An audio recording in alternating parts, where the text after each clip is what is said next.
उदारवाद। आज हम लिबरलिज्म या उदारवाद के मीनिंग और उसके नेचर के संबंध में चर्चा करेंगे। वास्तव में उदारवाद जो है वो एक विचारधारा है। तो सबसे पहले हम ये जानने का प्रयास करेंगे कि विचारधारा किसे कहते हैं। राजनीतिक सिद्धांत में विचारधारा का विश्लेषण दो स्तरों पे किया जाता है। एक तो विचारधारा ऐसे विचारों का समूह है जिसमें कोई मनुष्य समाज या राजनीतिक व्यवस्था आस्था और विश्वास रखते हैं, और विचारों का विज्ञान जिसमें यह पता लगाते हैं कि विचारों और विश्वासों का निर्माण कैसे होता है, उनमें क्या कमियां हैं, ये कमियां कैसे पैदा होती हैं और इन कमियों से बचाव किस तरह से किया जा सकता है और सच्चा ज्ञान प्राप्त करने की संभावनाएं क्या हैं। तो स्पष्ट है कि एक राजनीतिक व्यवस्था हमेशा किन्हीं विचारधाराओं के आधार पर चलती है, यानी सिद्धांतों के किसी समूह को अपना आधार बनाती हैं और उसी पर चलकर वो राजनीतिक व्यवस्था अपना कार्य करती है और उन्हीं सिद्धांतों को अपनाती है। इस तरह से विचारधारा विचारों के समुच्चय के रूप में जानी जाती है। इन विचारधाराओं का हालांकि कोई वैज्ञानिक आधार नहीं होता है और विचारधारा के जो अनुयायी होते हैं वो अपने आप में उन विचारों को सत्य मानकर उनका अनुसरण करते हैं। विचारधारा राष्ट्रीय और अंतर्राष्ट्रीय स्तर पर कई प्रकार की प्रचलित हैं और जो प्रसिद्ध विचारधाराएं हैं उसमें हम देख सकते हैं ये विचारधाराएं हैं उदारवाद, पूंजीवाद, मार्क्सवाद, समाजवाद, साम्यवाद, रूढ़िवाद, आदर्शवाद, अराजकतावाद, फांसीवाद, सत्तावाद, सर्वाधिकारवाद इत्यादि। तो आज हम सबसे पहले उदारवादी विचारधारा के संबंध में चर्चा करेंगे। उदारवादी विचारधारा के सबसे पहले हम ये देखेंगे कि इसके मूल लक्षण या विशेषताएं क्या हैं। हम कैसे पहचान सकते हैं कि कोई राजनीतिक व्यवस्था उदारवादी विचारधारा है या उदारवादी विचारधारा को मानने वाली है। पहली जो उदारवाद का मूल लक्षण है वो है धर्मनिरपेक्षता का समर्थन। उदारवादी विचारधारा की जो प्रमुख विशेषता मानी जाती है वो ये है कि वो सेकुलरिज्म को सपोर्ट करती है। उदारवादियों का मानना ये होता है कि किसी धर्म विशेष को राज्य का धर्म घोषित नहीं करना चाहिए और बल्कि इसके स्थान पर धर्मनिरपेक्षता में विश्वास करना चाहिए। व्यक्तियों को अपनी इच्छा के अनुसार धर्म को चुनने और उसका पालन करने की स्वतंत्रता मिलनी चाहिए। इस प्रकार से व्यक्तिगत रूप से जो नागरिक हैं या जो व्यक्ति हैं उनको धार्मिक स्वतंत्रता के अधिकार का ये समर्थन करते हैं उदारवादी। और इस तरह से उदारवादी विचारधारा में हम ये मान सकते हैं कि उदारवादी विचारधारा धार्मिक सहिष्णुता के सिद्धांत का समर्थन करती है, क्योंकि राज्य में कई प्रकार के जो नागरिक होते हैं वो अलग अलग प्रकार के धर्मों को मानने के लिए स्वतंत्र होते हैं और उस राजनीतिक व्यवस्था में धार्मिक सहिष्णुता के कारण विभिन्न जो धर्म है उनके अनुयायी पाए जाते हैं, क्योंकि राज्य की तरफ से उनमें कोई भी प्रतिबंध नहीं लगाया जाता है। दूसरी जो विशेषता है या इसका मूलभूत लक्षण है वो है प्राकृतिक अधिकारों का समर्थन, टू सपोर्ट नेचुरल राइट्स। उदारवाद के जो प्रमुख दूसरा लक्षण है वो ये मानता है कि मनुष्य के प्राकृतिक अधिकारों को मान्यता मिलनी चाहिए। उनके इस समर्थन के जो पीछे का उद्देश्य है या जो कारण है वो ये है कि मनुष्य जन्म से ही स्वतंत्र होता है और मनुष्य को जन्म से ही कुछ अधिकार प्राप्त होते हैं। उदारवादी इन अधिकारों को प्राकृतिक अधिकार कहते हैं। उनके अनुसार ये अधिकार राज्य और समाज के अस्तित्व से पूर्व भी व्यक्ति को प्राप्त थे, क्योंकि व्यक्ति जब जन्म लेता है तो वो इन अधिकारों के साथ ही जन्म लेता है, इसलिए वो अधिकार उसके प्राकृतिक अधिकार हैं और जो राज्य है उस राज्य को व्यक्ति के इन प्राकृतिक अधिकारों की रक्षा करनी चाहिए, न कि इन अधिकारों का उल्लंघन करना चाहिए, बल्कि उदारवादी ये मानते हैं कि इन प्राकृतिक अधिकारों की रक्षा के लिए ही राज्य का अस्तित्व कायम है या राज्य को बनाया गया है। जैसे कि जॉन लॉक ने 3 प्रमुख प्राकृतिक अधिकारों का उल्लेख किया है कि जो जन्म से ही व्यक्ति इन अधिकारों को लेकर पैदा होता है। जो लॉक ने बताए हैं वो है मनुष्य के जीवन का अधिकार, स्वतंत्रता और संपत्ति का अधिकार। यानी 3 अधिकार उन्होंने बहुत महत्वपूर्ण माने हैं। मनुष्य के जीवन का अधिकार, मनुष्य हमको अगर उसने जन्म लिया है तो उसे जीवन जीने का अधिकार है। स्वतंत्रता उसकी स्वभावगत है, वो हमेशा स्वतंत्रता पसंद करता है। और संपत्ति का अधिकार को भी उसने प्राकृतिक अधिकारों में शामिल किया है। तो उदारवादी जो हैं उनका जो मूलभूत दूसरा लक्षण है वो है मनुष्य के प्राकृतिक अधिकारों का समर्थन।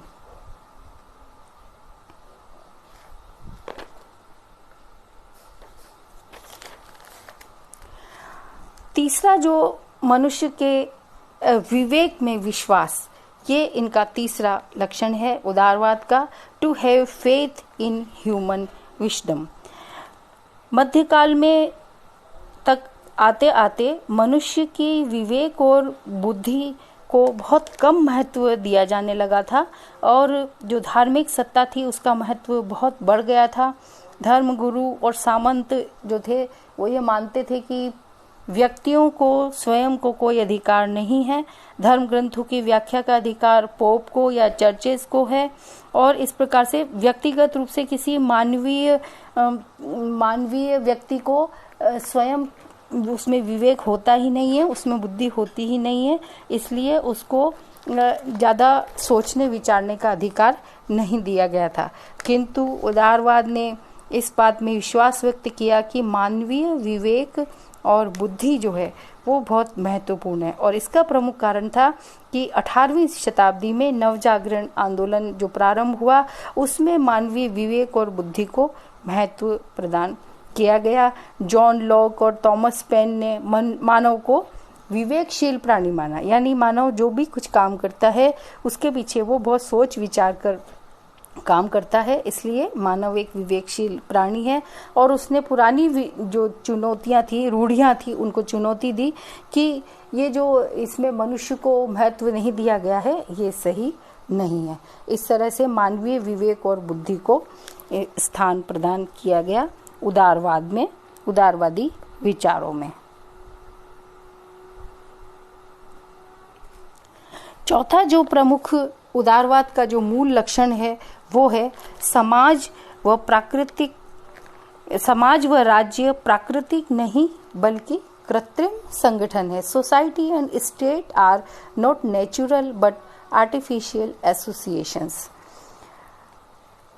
उदारवादी ये मानते हैं कि समाज और राज्य प्राकृतिक जो हैं वो नहीं है बल्कि कृत्रिम संगठन है और कृत्रिम इसलिए है क्योंकि इनको मनुष्य ने अपनी आवश्यकताओं के कारण बनाया है। प्राचीन काल में प्लेटो और अरस्तु जैसे जो विचारक हैं उन्होंने राज्य को एक प्राकृतिक संस्था माना है, जबकि उदारवादी ये मानते हैं कि राज्य और समाज प्राकृतिक नहीं है बल्कि कृत्रिम है और मनुष्य ने जो जो उनकी आवश्यकताओं को महसूस किया, राज्य के लिए जो राज्य की जो आवश्यकता है उसको महसूस किया और राज्य का निर्माण किया, इसलिए राज्य प्राकृतिक नहीं है। और चूंकि इसे मनुष्य ने अपनी आवश्यकताओं की पूर्ति के लिए बनाया है, इसलिए जो मनुष्य हैं और ये जो मनुष्य से निर्मित संस्थाएं हैं उनको इन संगठनों में आवश्यकता अनुसार संशोधन करने और परिवर्तन करने का अधिकार भी प्राप्त है। अगला जो उदारवाद की जो प्रमुख विशेषता या लक्षण है वो है विधि की प्रधानता, सुप्रीमेसी ऑफ लॉ। उदारवादी ये मानते हैं कि असीमित जो शक्ति होती है, अमर्यादित शक्ति होती है, वो तानाशाही को जन्म देती है, भ्रष्ट शासन को जन्म देती है। इसलिए उन्होंने अपनी विचारधारा में अमर्यादित शक्ति या असीमित शक्ति का विरोध किया है, यानी कि तानाशाही का विरोध किया है, और उसके स्थान पे उन्होंने व्यक्ति के शासन के स्थान पर विधि के शासन को महत्व दिया है। ये मनुष्य की स्वाभाविक प्रवृत्ति होती है कि वो किसी व्यक्ति का कहना न मानकर किसी लॉ के अनुसार चलना पसंद करता है, किसी नियम और कानून का पालन करता है, तो उसके आत्मसम्मान को अच्छा लगता है, बजाय इसके कि वो किसी व्यक्ति के आदेशों का पालन करे।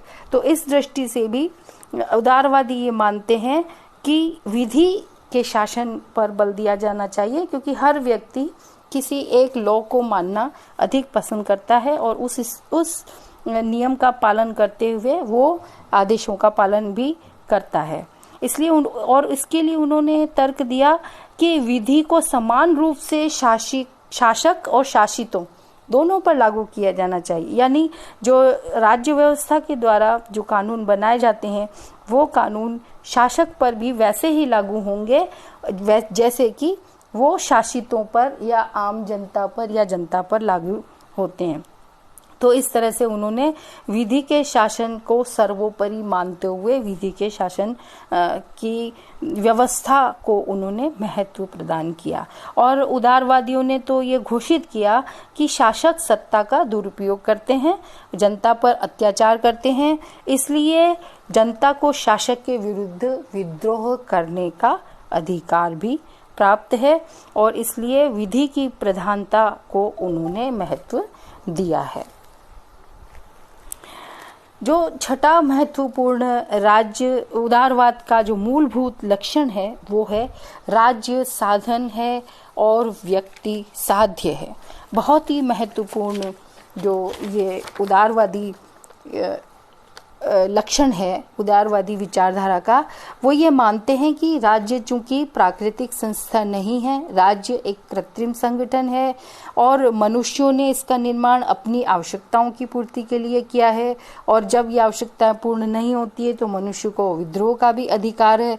तो इस प्रकार से उदारवादी अपने आप इस निष्कर्ष पे पहुंचते हैं कि इस दृष्टि से व्यक्ति साध्य है और राज्य एक साधन है। व्यक्ति की उन्नति, कल्याण और उसके व्यक्तित्व के विकास के लिए राज्य एक साधन है और व्यक्ति साध्य है, क्योंकि व्यक्ति के जीवन को उत्कृष्टतम स्थान की ओर ले जाने का जो लक्ष्य है वो राज्य का है। इस तरह से दूसरे शब्दों में हम कह सकते हैं कि व्यक्ति एक स्वामी है और राज्य उसकी आवश्यकताओं की पूर्ति करने वाला दास है।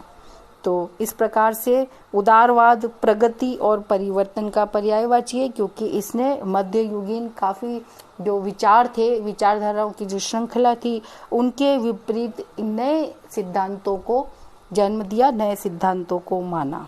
लेकिन ऐसा भी नहीं है कि उदारवाद ने सारी नई चीजों को ही माना है। तो अगले अध्याय में हम इसमें आगे और चर्चा करेंगे। आप बच्चों उदारवाद को अवश्य पढ़ना। उदारवाद एक बहुत महत्वपूर्ण विचारधारा है और जो राज्य और राजनीतिक व्यवस्थाएं हैं वो किस प्रकार से विचारधाराओं के ऊपर चलती है और उन विचारधाराओं के छोटे छोटे जो विचार समूह होते हैं उन पर किस तरह से उन पर चला जाता है, विचारों का समर्थन किया जाता है।